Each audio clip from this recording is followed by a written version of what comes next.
Here we are, Jen, right here on the world-renowned E.P. Taylor Turf Course. Yeah. No doubt the showpiece of racing right here at Woodbine. Jason, it's the most unique turf course in all of North America. It's got a long stretch run and... They look after it really well, even when we're trying to open the show. Do it over? I guess so.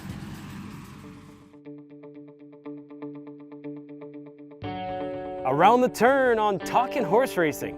The sophomores get set to tackle the turf in the $400,000 Breeder Stakes. We'll preview and discuss how to handicap grass racing. The Piano Bar Stable is the focus of this week's Be an Owner. They'll talk about their keys to success. We're back at the barn introducing you to former jockey turned exercise rider Katie Morrison. And it's another battle of the agents in head-to-head as the Schwab puts on a show. Talkin horse racing starts right now. Welcome to the show. Jason Portwando, Jennifer Morrison. We are getting set for the third and final leg of the Canadian Triple Crown Breeder Stakes. Love the fact that $400,000 is on the line. A lot of unknowns, including a brand new surface. That's right. So our Triple Crown is a lot different than the United States Triple Crown. You know, the races that American Pharoah and Secretariat won. We had the Queen's Plate. Holy Helena won the filly on Polytrack here at Woodbine. We had Cool Catamine win the Prince of Wales on dirt at Fort Erie. And now we have a 1.5 miles for the Breeders' Stakes. Now only Cool Catamine is coming back. Holy Helena has got bigger fish to fry in the United States. So without those big names, or I should say the biggest of which, Holy Helena, makes it wide open. I think this race, again, ripe for the picking, just like the Plate was, and just like the Prince of Wales. Well, certainly, you know, handicapping races for the grass and the 1.5 mile distance. And we're gonna find out. Some of the trainers, you know, they're very interested in how their horses are gonna handle the surface and the distance. Let's make a bet. Brought to you by HPI Bet. One of the great benefits of becoming an HPI Bet member is you get 1 month of free streaming of racing from around the world for just signing up. That's a $100 value. Plus, for a limited time, you can get $100 when you sign up and bet $100 in your first 30 days. We were looking for a horse to run in the Queen's Plate. And Rob Marzilli said, let's see if we can find a horse. It was kind of late, and we found Seekin' Albert in Texas. So we decided to give him a try on the Poly because he'd been a good little turf horse. And his race on Poly really wasn't that great. So we shelved our idea about going to the Plate and sort of shift gears and focused on the breeders. I think till you run him on it, you really don't know. But he had been running on the grass in Lone Star. And he comes from Offutt, which is kind of harder to do on the course I think he ran on. It was really fast at Lone Star. It's, you know, it's a pretty firm turf course. And our course going 1.5 miles, his race was, I think, extra good because when he won, they were in lane 5, and that doesn't really suit horses coming from off, in my opinion. I think when they're out in lane 5, it sort of suits speed. Lane 5 is when the dogs or the partitions are out the furthest. It's a strange phenomenon. I don't know why, but it just seems from a handicapping angle that horses that are in front when you're in lane 5 seem to win a lot more often than horses that are coming from off it. He's generally pretty quiet, but we had him out in the grass here today and he was jumping around a little, having fun. He's had a lot of time in between his last race and this race, and we're expecting a huge effort. I wish the race was tomorrow. Well, Jen, coming off that explosive win, Seeking Albert will not be double digits coming up in this race. Mike DiPaolo, we should mention success in the Breeder Stakes. Pender Harbor comes to mind. Yeah, for sure. And Seeking Albert is by a stallion named Einstein, thus the Albert. That's right. And, you know, Einstein loved racing in the States, going very long distances on grass. So that's where Seeking Albert gets it from. We're trying to handicap this race, trying to give you some more options. And one of those perhaps is one that's trained by Kevin Attard. That's right. So looking at Bravo is his name. He's lightly raced, but he won his maiden, his first race that he won, his second career start on the grass. But he ran against Seeking Albert last time. He did, and wasn't a bad effort. With more on that, here's Kev. Yeah, looking at Bravo was a little disappointing. I thought last time I was expecting a better performance out of him. But he's bounced out of the race in good order. He had a strong breeze last weekend in preparation for the breeders on Sunday. And we're going to a rider change with Emma Wilson. And you know, I think he's coming into the race well. He's lacks a little seasoning, but He's gone the distance now, and he should move forward. He had trained well heading into his first race and been breezing well over the Tapito. He ran a decent race, had a bit of a kind of weird journey. So at that point, we knew that the plate was out of the option, and I thought him being by looking at lucky, turf was going to be his best footing, and figured, you know what, if we're going to have a crack at something, let's shoot for the breeders and get him to the turf and see where it leads us. With him being by looking at lucky, I thought, you know, turf was going to be his preferred surface. He looked like he was a horse that had stamina in him, and when we ran him a mile and a quarter second time out, he kind of proved that theory. I definitely think at this point of the, you know, there's still a lot of young 3-year-olds still kind of figuring things out. Going a mile and a half on a surface to some that might be new, it throws kind of a surprise to some of them.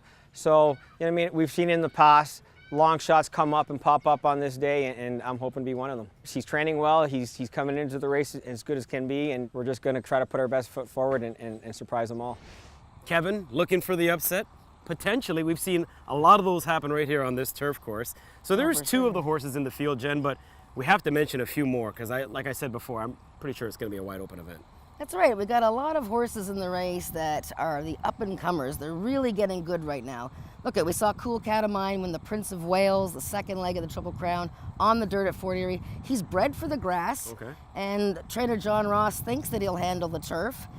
We don't really know for sure, but he's a horse that's the now horse. He's coming up. He's in great form.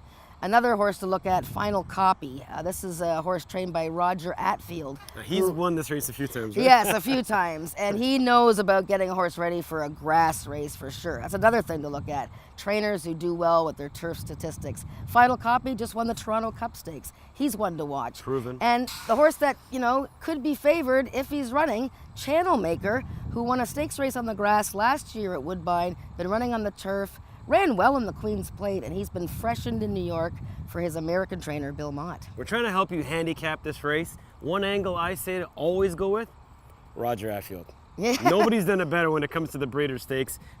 If I'm stuck, Roger, that's where I'm going. That's right. Well, I mean, handicapping turf races, there's so much to look at. Pedigree, running style. You know, the stretch is so long, you don't want your horse to be like really too eager early and making his move too soon. There's a lot of race to go. 1,440 feet, top of the stretch to the wire. You won't find anything longer in North America. We move on. Be an owner. That's up next, Jen. And you know, we've been talking about various ways to get into the game, and we've been talking about some success stories. Robert Marzilli comes to mind with Seeking Albert. That's right. I mean, Karen fame as well. Let's talk about the Piano Bar stable. I mean, is it safe to say they've been hitting some of the right notes? Oh yes, well it's a lovely story. You know, Jim Menzies is a poignant story about how he got involved in racing, how he got his family and friends involved in racing for not a lot of money. He bought a couple of horses at the yearling sale, which is coming up, mind you, and he's going to tell us all about it. Be an Owner, brought to you by the Jockey Club of Canada. So I've been coming to the races with my father since I was 5 or 6 years old. And we would come to Woodbine almost every Sunday during the summertime. And my brother would come with us as well once he was old enough. He was 6 years younger than I was. And that's just something we did as a family for a number of years.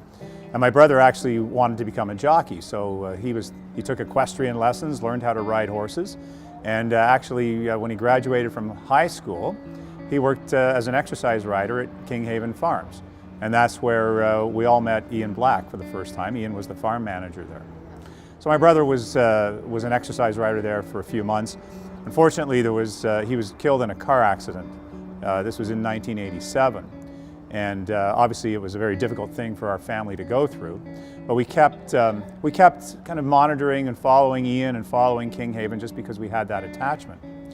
And I knew someday that I'd want to get into horse racing from an ownership perspective and purchase a horse or two, and obviously you need a trainer to do that. So in the back of my mind I had made a note that maybe when I get around to doing that, Ian Black would be the trainer that I would go to. So fast forward 30 years, a whole bunch of friends and family decided that we wanted to get into horse racing and own a few horses. So I approached Ian, and Ian was kind enough to kind of take me through the ropes, explained how it all worked.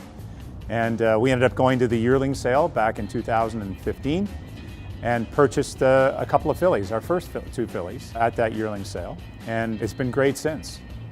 The fillies are named Red Cabernet and Flight to Vegas, and they both raced. The Red Cabernet has actually won, which was a thrill for everybody involved, and it's been great. So in the ownership group, our stable name is Piano Bar Racing, and there's a little bit of history to that. The ownership group does comprise a number of family and friends, and we all occasionally go down to Las Vegas. And when we're in Las Vegas, there's a particular place that we all congregate at. In the New York Hotel, there's a piano bar there referred to as the Bar at Times Square. And every time we go to Las Vegas, we all find ourselves in that location. So we just thought that would be a great name for the stable. It was a common thread that we all shared. And then, as you know, putting together colors and silks, we tried to keep the piano bar theme. Our main symbol or emblem is a treble clef on our silks, and that's part of the fun of the whole thing. That's the ownership group, and that's how we came to be Piano Bar Racing. The names we went back and forth on amongst a number of the group members. As you can imagine, if you've got 6 people trying to decide anything, it's not the easiest process. But we landed on Red Cabernet as one of the names because everybody in the group enjoys a nice glass of wine now and again. And the other horse was called Flight to Vegas for obvious reasons. Red went romp in front down the stretch. So when Red Cabernet won her first race, the timing was great. One of the folks in our ownership group is my sister Margaret, and Margaret lives in Denver, Colorado with her family, and she brought her whole family out to Woodbine from Denver for that particular day, and for Red Cabernet to win that specific race with her being there along with all of the other folks in the ownership group. Red, but Red Cabernet from a fast finishing, what a go. Red Cabernet a length, what a go. It was great. It was a fantastic day, one of the best days that we've had in racing.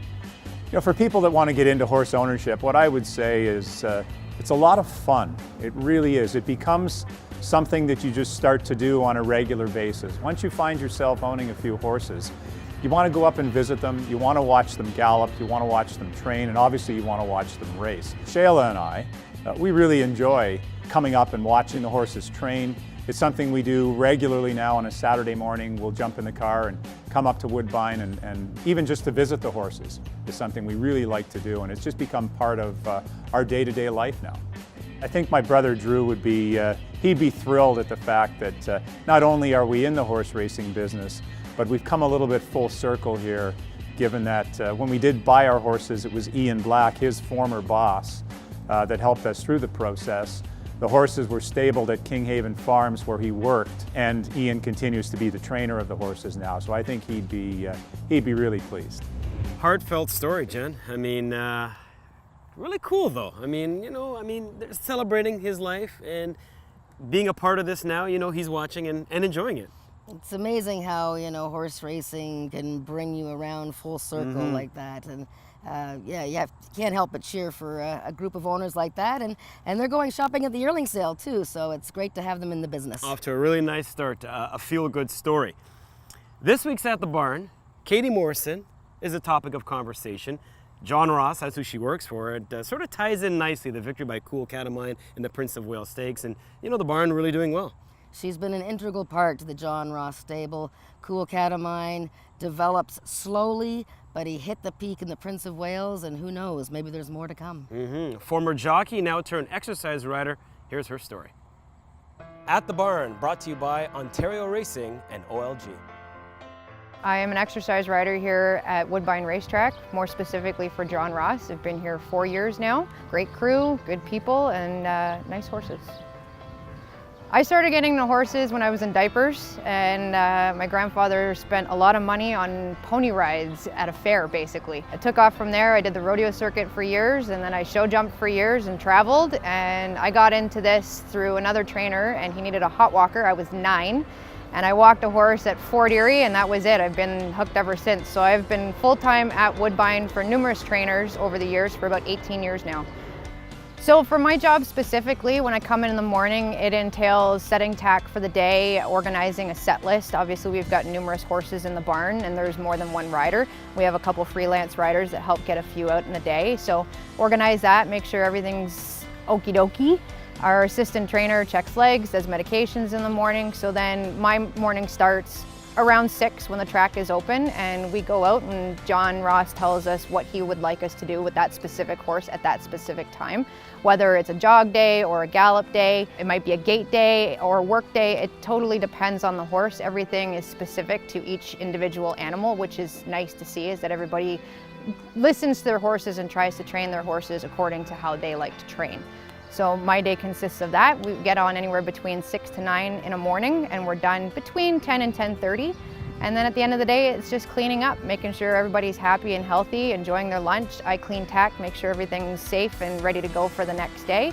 And if we have races in the afternoon, we set up all our race equipment. And we're fortunate enough to have a really good crew that it's not just 1 or 2 people go over with them, our whole barn goes over with the horse. So it's nice to have that support and everybody's cheering for the same team. Having a relationship with these horses is definitely one thing that keeps you coming back to work every day. For example, when I was race riding, I sat on a lot of horses that I've never seen before. I know nothing about them. Coming to John Ross's every morning, there are horses that pull on my heartstrings for sure. You know, their little quirks, they're no different than people or dogs or whatever. They have their own personalities. They have their things that they like, their things they don't like. Some of them, you know, they test you a little bit. They're athletes, they're high intense, high energy animals, and they want to run. So being able to contain that and have that relationship with that horse, that you can do it and they can enjoy it and still have fun, and you can enjoy it and still have fun, that's what makes a successful day. The most satisfying part about the job is definitely being in the winner's circle. When you see them start out as babies, whether you purchase them as babies or even if you claimed one, and just watching the progression of a horse and seeing them improve constantly, and you know, you finally get it right, the light bulb goes on, everybody's worked so hard, we're all here grinding it out every day, and then they finally make it across the finish line first and everybody's in that win photo. It's a very euphoric feeling. That's why everybody's here. I mean, there's hundreds of people back here and we're all here for that exact reason. So without that, there's nothing. It's the thrill. It is a sport, it is a game, it's political and it's stressful and it's got its serious ups and downs, but at the end of the day, we're all here to get to the finish line first. And if you got a good crew and put it all together, I mean, why not? Why not be here? 7 days a week is hard, but again, you gotta love it, and there's no doubt about it that I love it, for sure. Katie's just cool. I mean, that's a lot of fun. I used to exercise ride. It's such a rewarding job. You know, you see that hard work that you put in each and every morning, you know, just get rewarded at the end of the day. Come to fruition with a victory. Yeah, and actually her story goes back even further, because when Cool Catamine was bought as a yearling, he spent his early days at Global Equine Training Center in Burlington with Saul McHugh and That's Katie, right. where she works in the wintertime. So Katie's had a lot to do with that horse. Yes, congratulations and keep up the good work, Katie. Jen's Gems, speaking of good work, it's been a decent year for you, and we Not still too have bad. a long ways to go as try and help out the public in terms of handicapping, making some money. We're going to call an audible and change things up. Yeah, so we're gonna move forward now with Jen's Gems, and we're gonna give you one horse, but we're going to show you why we like that horse. So he's not necessarily, or she is not running in the next few days. This is going to be something that we're gonna bring everybody in. We're gonna talk about the horse on Twitter. We're gonna alert you when he runs again. But I'm gonna show you a replay of a horse that I like that got into a little bit of trouble last time. Jen's Gem, brought to you by 2001 Audio Video, home entertainment experts since 1971. So Jason, we've been talking about grass races and how long the stretch run is, but sometimes, even with the long stretch run and all that time, sometimes horses can still get in trouble. So look at this race. Early in this race here, let's look at the number 5 horse. His name is Forest Brother. You can't miss him. He's got all that white on his face. He's in the back of the field. Well, to his inside is a horse by the name of Atypical. Let's watch these two as they go around the turn. As they get into the long sweeping turn, Atypical has gone up the inside. Forest Brother is trying to go with him, but he's not quite quick enough. Atypical zooms up the inside, going on to what's going to be a great victory. Forest Brother, mind you now, is going to the outside and looking for a way through. He tries to go out one path, then another path. You can see right there, no more room. He has to change his stride up again. He loses his momentum. He finishes very well, but it's too late. This is a horse, Jason, that we can bet on next time, as long as it's on the grass. Ooh, sounds good. Time for this week's head-to-head, and this time around, well, we've grabbed one of the more colorful personalities on the entire backstretch. Boy, oh boy. I mean, there's lots of fun people on the backstretch, owners, trainers, But jockey agent Ken Zwig, we call him Schwabi, yes. is really, really funny, and this is a real treat to get him on head-to-head. And he goes up against fellow agent Mike Luter. Head to Head, sponsored by the Canadian Thoroughbred Horse Society, providing assistance and representation within the thoroughbred breeding industry. All right, let's do this. A pair of agents going head to head. We have Schwabi, we have Fabio, I guess, as you're affectionately Fabio is known. right. Representing Emma Wilson and Sunny Singh, Ex-runway model. Stevie Bahan. Your category is weather. Question number 1, which one of these systems is the smallest? A, tornado, B, hurricane, or C, typhoon? What's the smallest of the 3?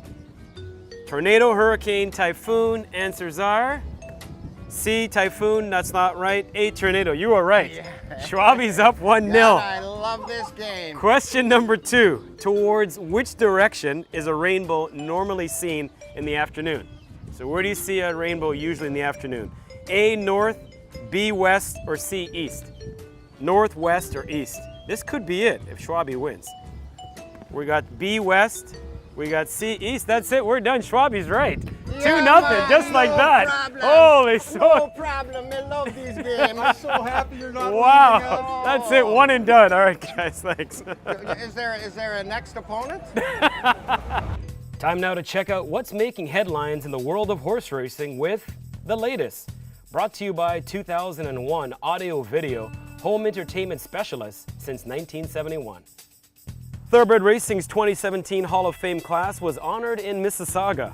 Breeder owner Eugene Melnick was a recipient in the Builders category.